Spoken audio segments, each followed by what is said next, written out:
From the very first, you know that there are tensions going on between Millie and her boyfriend, Richard.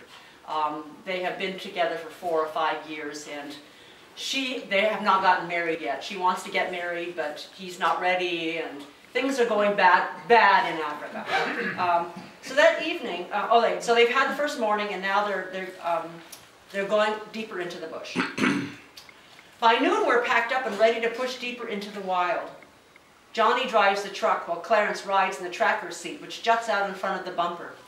It seems a precarious perch to me out there with his legs swinging in the open, easy meat for any lion who can snag him. But Johnny assures us that as long as we stay attached to the vehicle, we're safe. Predators think we're all part of one huge animal, but step out of the truck and your dinner. Got that, everyone? Yes, sir. Message received. There are no roads out here at all, only a faint flattening of the grass where the passage of earlier tires has compacted the soil. The damage caused by a single truck can scar the landscape for months, Johnny says, but I can't imagine many of them make it this far into the Delta. We're 3 days' drive from the bush landing strip where we were dropped off, and we've spotted no other vehicles in this wilderness. Wilderness was not something I actually believed in 4 months ago, sitting in our London flat, the rain spitting against the windows. When Richard called me over to the computer and showed me the Botswana safari he wanted to book for our holiday, I saw photos of lions and hippos, rhinos and leopards, the same familiar animals you find in zoos and game parks. That's what I imagined, a giant game park with comfortable lodges and roads, at a minimum, roads. According to the website, there'd be bush camping involved, but I pictured lovely big tents with showers and flush toilets. I didn't think I'd be paying for the privilege of squatting in the bushes. Richard doesn't mind roughing it. He's high on Africa, higher than Mount Kilimanjaro, his camera constantly clicking away as we drive. In the seat behind us, Mr. Matsunaga's camera matches Richard's click for click, but with a longer lens. Richard won't admit it, but he has lens envy. And when we get back to London, he'll probably go straight online to price Mr. Matsunaga's gear. This is the way modern men do battle. Not with spear and sword, but with credit cards. My platinum beats your gold. Poor Elliot with his unisex Minolta is left in the dust. But I don't think he minds, because once again he's snuggled in the last row with Vivian and Sylvia. I glance back at the 3 of them and catch a glimpse of Mrs. Matsunaga's face. She's another good sport. I'm sure that shitting in the bushes wasn't her idea of a great holiday either. Lions, lions, shouts Richard. Over there. Cameras click faster as we pull so close I can see black flies clinging to the flank of the male lion. Nearby are 3 females lolling in the shade of a leadwood tree. Suddenly there's an outburst of Japanese behind me, and I turn to see Mr. Matsunaga has leaped to his feet. His wife hangs onto the back of his safari jacket, desperate to stop him from leaping out of the truck for a better photo. Sit down, Johnny booms out in a voice that no one, man or beast, can ignore. Now! Instantly, Mr. Matsunaga drops back into his seat. Even the lions seem startled, and they all stare at the mechanical monster with 18 pairs of arms. Remember what I told you, Itsao, scolds Johnny. If you step out of the truck, you're dead. I get excited, I forget, murmurs Mr. Matsunaga, bowing his head. Look, I'm only trying to keep you safe. Johnny releases a deep breath and says quietly, I'm sorry for shouting, but last year a colleague was on a game drive with 2 clients. Before he could stop them, they both jumped out to take photos. The lions had them in a flash. You mean they were killed, says Elliot? That's what lions are programmed to do, Elliot. So please enjoy the view, but from inside the truck, hey? At sunset, the liquor comes out.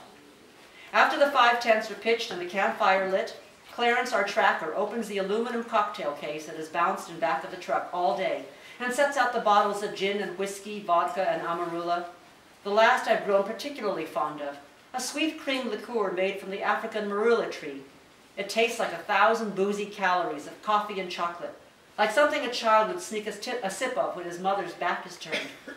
Clarence winks at me as he hands me my glass, as if I'm the naughty child of the bunch, because everyone else sips grown-up drinks like warm gin and tonic, or whiskey mixed.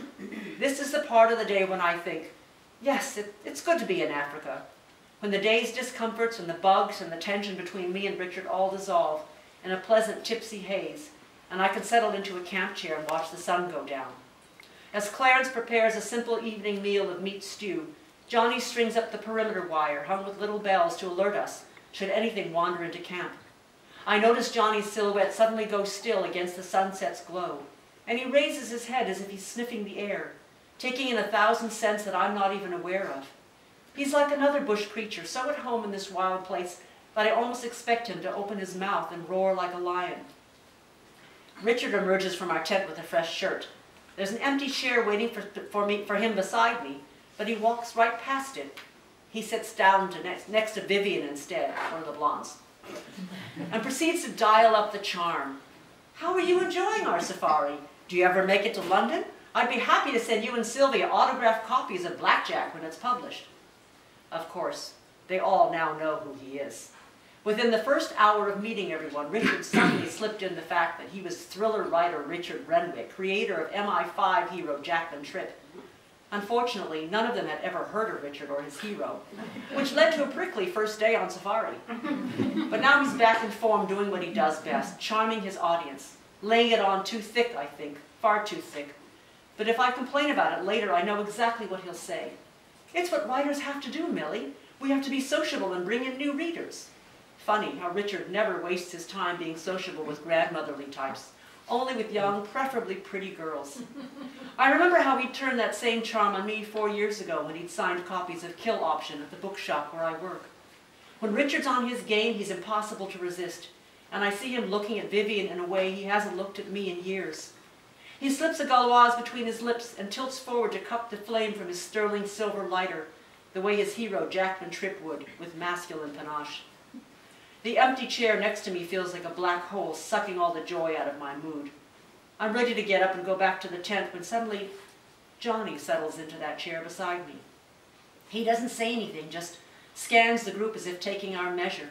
I think he is always taking our measure, and I wonder what he sees when he looks at me. Am I like the other resigned wives and girlfriends who've been dragged into the bush to humor the safari fantasies of their men? His gaze rattles me, and I'm compelled to fill the silence. Do those bells on the perimeter wire actually work, I ask, or are they just there to make us feel safer? They serve as a first alert. I didn't hear them last night when the leopard came into camp. I did. He leans forward and tosses more wood in the fire. We'll probably hear the bells again tonight. You think there are more leopards here? Hyenas this time. He points at the darkness looming beyond our firelit circle. There's about half a dozen of them watching us right now. What? I peer into the night. Only then do I spot the reflected gleam of eyes staring back. They're patient, waiting to see if there's a meal to be scavenged. Walk out there alone and they'll make you their meal. He shrugs, which is why you hired me, to keep us from ending up as dinner. I wouldn't get paid if I lost many clients. How many is too many? You'd only be the third. That's a joke, right? He smiles, though he's about the same age as Richard. A lifetime in the African sun has etched lines around Johnny's eyes. He lays a reassuring hand on my arm, which startles me because he's not a man who offers unnecessary touches. Yes, it's a joke. I've never lost a client. I find it hard to tell when you're serious. When I'm serious, you'll know it. He turns to Clarence, who's just said something to him in Shangaan. Oh, supper's ready. I glance at Richard to see if he's noticed Johnny talking to me, Johnny's hand in my arm. But Richard's so focused on Vivian that I might as well be invisible. It's what writers have to do, Richard predictably says as we lie in our tents that night. I'm only bringing in new readers. We speak in whispers because the canvas is thin, the tent's close together. Besides, I feel a little protective. They're on their own, just those two girls out in the bush. Rather adventurous when they're only 20, don't you think? You have to admire them for that. Well, Elliot obviously admires them, I observe. Elliot would admire anything with 2 X chromosomes. So they're not exactly on their own, Richard. He signed on to the trip to keep them company. God, that must get tiresome for them, having him hanging around all the time, making cow eyes. The girls invited him, that's what he said. Yeah, invited him out of pity. He chats them up in some nightclub and hears they're going on safari. And they probably said, hey, you should think about coming too, into the bush. I'm sure they never imagined he'd actually sign on. Why do you always put Elliot down? He seems like a very nice man, and he knows an awful lot about birds. Richard snorts. That's always so attractive in a man. What is the matter with you? Why are you so cranky? Well, I could say the same about you. All I do is chat up a young woman who can't deal with it. At least those girls know how to have a good time. They're in the spirit of things. I'm trying to enjoy myself, I really am, but I didn't think it would be so rough out here. I expected Fluffy towels and chocolates on the pillow? Give me some credit, I'm here, aren't I? And complaining all the way. This safari is my dream, Millie, don't ruin it for me. We're no longer whispering, and I'm sure the others can hear us if they're still awake. I know that Johnny is because he's on first watch. I imagine him sitting by the campfire, listening to our voices, hearing the rising tension. Surely he's already aware of it. Johnny Posthumus is the kind of man who misses nothing, which is how he survives in this place, where hearing the tinkle of a bell on a wire means the difference between life and death. What useless, shallow people we must seem to him. How many marriages has he watched fall apart? How many self-important men has he seen humbled by Africa? The bush is not merely a holiday destination.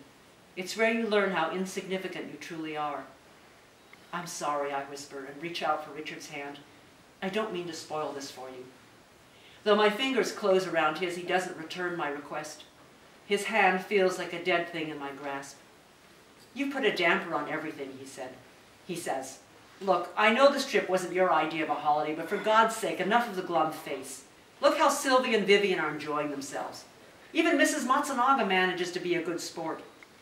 Well, maybe it's because of these malaria pills, I offer weakly. The doctor said they can make you depressed. He said some people go insane on them. Well, the mefloquine isn't bothering me, and the girls are taking it, and they're jolly enough. The girls again. Always comparing me to the girls, who are 9 years younger, 9 years slimmer and fresher.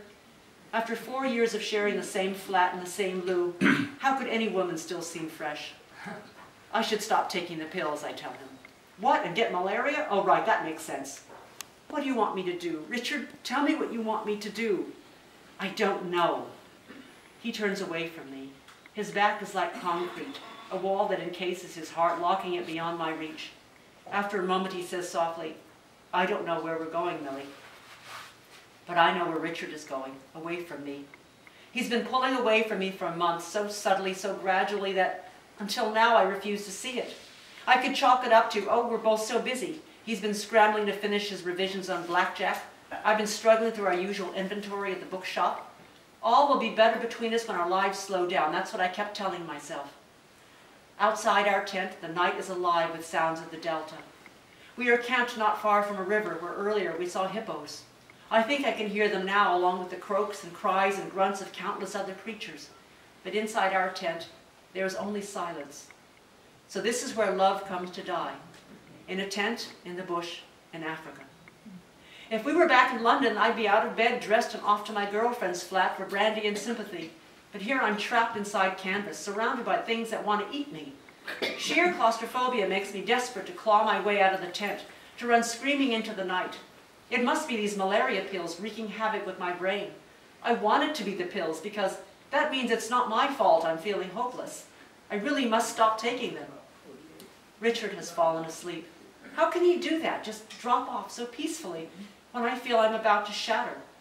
I listen to him breathe in and out, so relaxed, so steady, the sound of him not caring. He is still asleep when I awaken the next morning. As the pale light of dawn seeps through the seams of our tent, I think with dread of the day ahead. Another uneasy drive as we sit side by side, trying to be civil with each other. Another day of slapping mosquitoes and peeing in the bushes. Another evening of watching Richard flirt and feeling another piece of my heart crumble away. This holiday cannot possibly get worse. And then I hear the sound of a woman shrieking.